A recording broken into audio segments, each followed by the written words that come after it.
Hello, hi, Kumuk Sudung. Welcome back to my channel.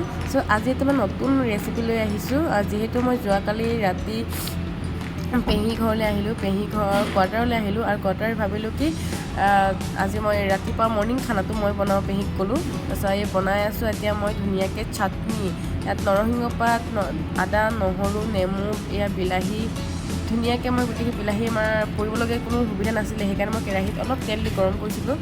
আৰু এয়া হৈছে তিতা ভেকুৰী, আমাৰ মিচিঙত কয় বাংক। তিতা বহুত আগত মই খাই বহুত বেয়া পাইছিলোঁ, বাট আজিকালি মই খাওঁগৈ, গোটেইখিনি বস্তুৱেই খাওঁগৈ আজিকালি। আৰু এয়া চাটনি ৰেডি হ'ল।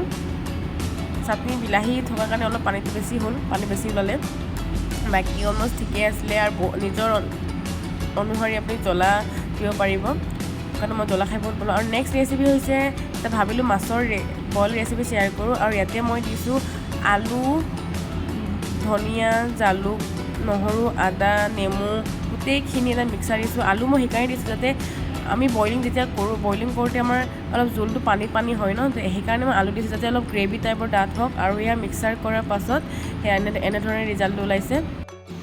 আলু দিলে বইলবোৰ অলপ জুলীয়াবোৰ গ্ৰেভি টাইপৰ ডাঠ হয়। আৰু এয়া হৈছে আমাৰ চন্তকৰ পৰা অনা, নাগিনিমৰ পৰা অনা গাজ টেঙা, বেম্ব' চুট, আমাৰ মিচিঙত ইকুং বুলি কয়। আৰু ইয়াতে মই 2 চামুচমান গাজ টেঙা দিছোঁ, লগতে মাছ আছে। আৰু যোনটো মিক্সাৰ কৰিছিলোঁ আলু মিক্সাৰ, জালুক চালুক গোটেইখিনি, আপুনি বহুত এনেকৈ গ্ৰীণ পাত্তা কিবা দিব পাৰে, বাট ইয়াত একো সুবিধা নাছিলে, সেইকাৰণে মই অকল ধনিয়া আৰু আলু জালুক দি পিনি মই বনাইছোঁ ধুনীয়াকৈ।